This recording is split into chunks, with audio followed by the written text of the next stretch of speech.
Hello, my name is Lisa Chapman, and I'm the founder and director of TANGO Seaweed, a company that is cultivating seaweeds or ocean vegetables on the west coast of Norway. I would like to tell you a little bit about our journey with seaweeds towards hopefully a successful business and healthy planet, and what role seaweeds can play in the future of ocean food. Our background, as many others, is that, of course, the world's population is growing and pressure on scarce resources is mounting. And this is one reason why we need to, among other things, rethink also food production and design complete resource cycles in this context. And the wonderful thing is that seaweeds can really help us to meet many of the major challenges facing the world today, including in the context of food production. But let me tell you a little bit about what seaweeds really are. They don't deserve the name weed, in my opinion. Another term is marine macroalgae, but the important thing here is that they function as ocean plants in shallow coastal ecosystems naturally. Globally, there are about 10,000 species, and that's just one aspect of the large diversity and variety we are speaking of when we're talking about ocean vegetables. In Norway, we have about 450 species, and we're just starting to begin and cultivate a number of these in seaweed farms. So we're really talking about a new type of aquaculture, an emerging industry or branch sector in Norway. In Asia, this has been done for many, many years. And it's a biological marine resource, which is fundamentally very suitable for food or other aspects of human consumption. So also nutraceuticals or bioactives or pharmaceuticals. And in addition to that, there are almost unlimited number of other applications, such as animal feed, fertilizer, cosmetics, bioplastics is very relevant, and bioenergy. So seaweeds are a raw material and a resource that has been largely undervalued and underestimated in the Western world, at least. In Asia, there's been a tradition for its use in many, many centuries. In addition, seaweed aquaculture is climate and environmentally positive, not just sustainable. This is because we're talking then about functional plants in the ocean, which recycle nutrients. There is often an excess of which in some fjord ecosystems. And also, or we could say, we are recycling nutrients that otherwise we would lose in the vast ocean waters. So it's a way of recovering an important resource. They also take up carbon like other plants and convert it to oxygen. And for this type of aquaculture, we need no fresh water, or we don't take up arable land. And in addition to that, again, seaweeds, just a seaweed farm existing in the ocean, can provide ecosystem services and be an important contribution to a healthy ecosystem in the oceans. As food, seaweeds are healthy, tasty, and varied.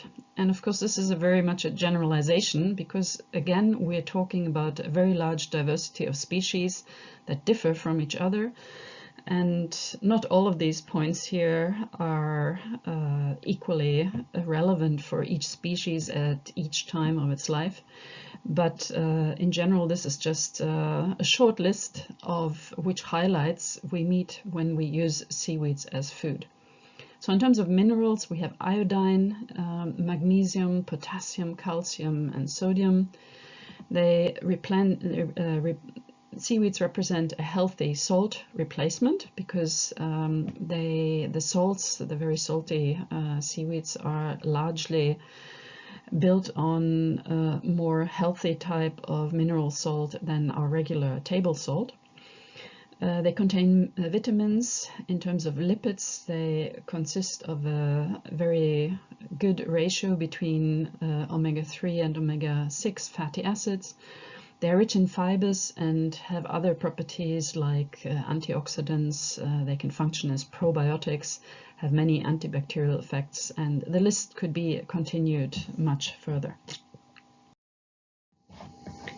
What really fascinates me, and this is in an answer in contrast to that we are often asked in the sector of seaweed farming, which is a young and new sector in Norway, we're often asked if this industry can be as large as salmon aquaculture. And in my opinion, that is really, that's not to the point. The point is that we are dealing with something very different, which has a much larger potential of both diversification and diversity in general than the aquaculture of just salmon. What we're really talking about, I think, is the equivalent of all cultivation of plants on land in the ocean. So on land, if you think about the wide spectrum of everything from potatoes to grains to corn to all varieties of fruit and all types of vegetables, then that is what we can expect of and could develop in a similar way in the ocean. And just to give you example, if you take just one plant that is a staple food on land, potato, you have a large variety of food and drink products from potatoes. And we use potatoes in very, very many different contexts and have very many varieties in addition. We already have a similar situation for a staple seaweed, if you like, which is a sugar kelp. And here we already have everything from sea vegetable uses or salads, flavor ingredients, nutraceuticals, pharmaceuticals and supplements, pestos are made from them and snacks, and even wine or sherry. So that's just one seaweed type with many food product applications. And if you then imagine the whole variety of seaweeds that we have not even started to farm yet, and the potential of food products from all these species, the potential diversity in application is huge. But it's a long way to go, and like many others in Norway, or not so many actually yet, we are some of the early pioneers of seaweed farming. And in TANGO Seaweed, we really want to step up to the challenge of establishing standards for seaweed farming in this new sector, which are according to nature's principles. And nature's principles are all about circularity. Nature has circularity by design, which means there's no waste in nature, only food, only resources. So we see our task of designing this new type of aquaculture in a way that thinks like nature, that knows only food and no waste. And seaweeds fundamentally are a very good way of thinking towards this principle. Another way of putting it is that we want to go beyond sustainability with this type of aquaculture. And in addition to thinking like, how can we do things less bad? How can we reduce our ecological footprint?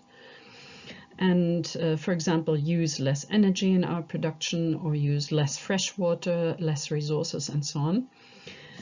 We want to go about how can we come to positive value creation through increasing a positive footprint.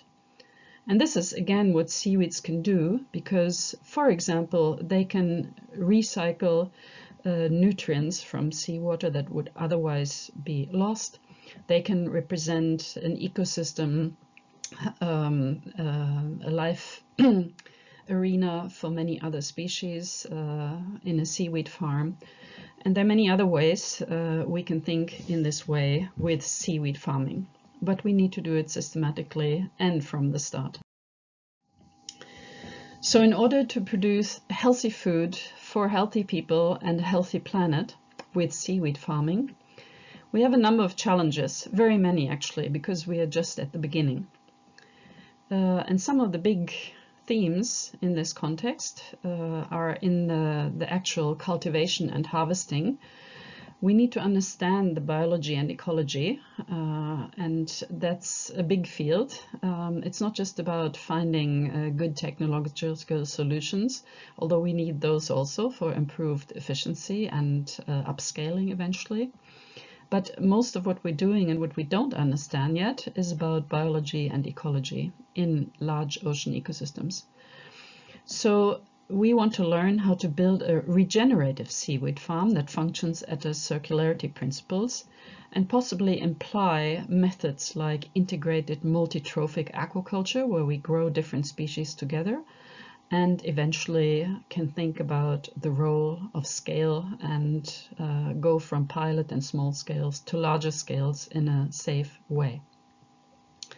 We want to imply all the concepts of a green value chain, and we use the cradle-to-cradle design for that circularity principle. And this concerns very many aspects like energy use, rest raw material, the packaging, storage, logistics, and the transparency in our processes. And finally, in order to create values and value, we can employ a system for evaluating ecosystem services in addition to producing products and raw material. And we want to take into account things like immaterial ownership and community values. So it's about many types of values in addition to traditional value creation.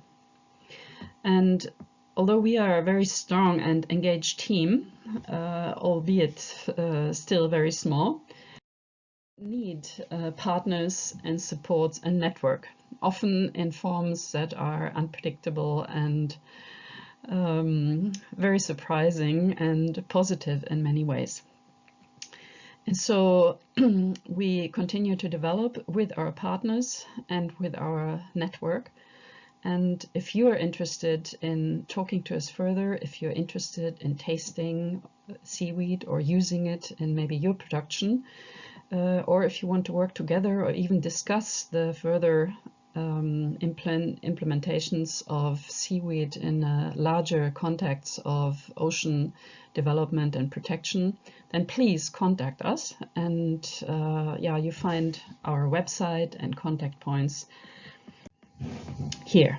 Or actually it's not visible so good, but you find our website if you Google TANGO Seaweed. So I hope to hear from you and talk further on a fascinating subject. Thank you.